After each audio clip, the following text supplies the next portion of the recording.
Many people quietly struggle with faith, not loudly, not angrily, but silently. They want to trust life. They want to believe in something deeper, but they are afraid of one thing: being asked to stop thinking. They wonder, does faith mean I shouldn't question? Does trusting life mean ignoring reality? Do I have to silence my intelligence to be spiritual? These are honest questions, and Hindu wisdom does not reject them. It begins with them. Blind faith asks for surrender before understanding. It says, don't think, don't question, just accept. For some, this feels comforting at first, but blind faith is fragile because when life changes, when plans fail, when pain arrives, blind faith has nothing to stand on. Hindu philosophy understood this long ago. That is why it never built faith on blindness. It built faith on clarity. In Hinduism, faith is not denial of reality. Faith is trust, rooted in awareness. It means seeing the situation honestly, understanding limitations, accepting uncertainty, and still choosing not to panic. Faith does not promise comfort. It promises inner steadiness. It says, life may change, but I will not abandon myself. That is a very different kind of a trust. The Bhagavad Gita does not begin with certainty.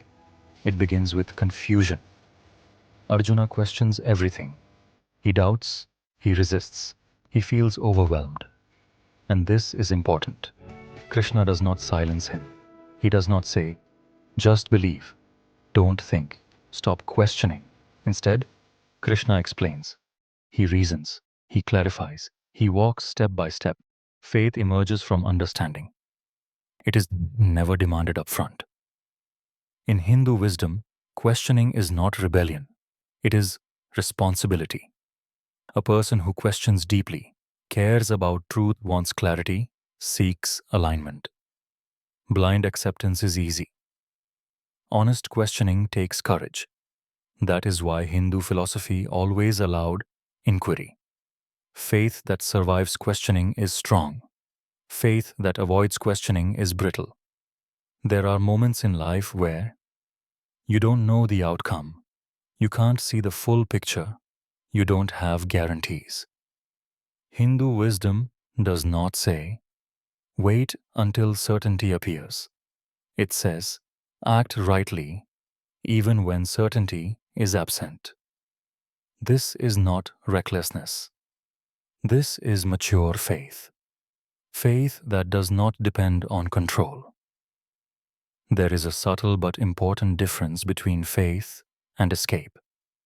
Escape says, everything will magically work out. I don't need to prepare. I don't need to engage. Faith says, I will do my part sincerely and then accept what follows. One avoids responsibility. The other carries it calmly. Krishna never taught escape. He taught engaged trust. Faith without blindness looks like preparing thoroughly, then letting go. Thinking clearly, then acting. Acknowledging fear without being ruled by it. Trusting values over outcomes. You don't deny risk. You don't deny uncertainty. You simply refuse to be paralyzed by them. That is strength. If you've ever felt torn between faith and reason, remember this. Hindu wisdom never asked you to choose one. It invites both. Reason sharpens faith. Faith steadies reason. Together, they create courage. You are allowed to think. You are allowed to question. You are allowed to trust. All at once. Faith is not closing your eyes. It is opening them and still choosing to walk forward with awareness, with responsibility, with quiet trust. This is not blind belief. This is inner strength.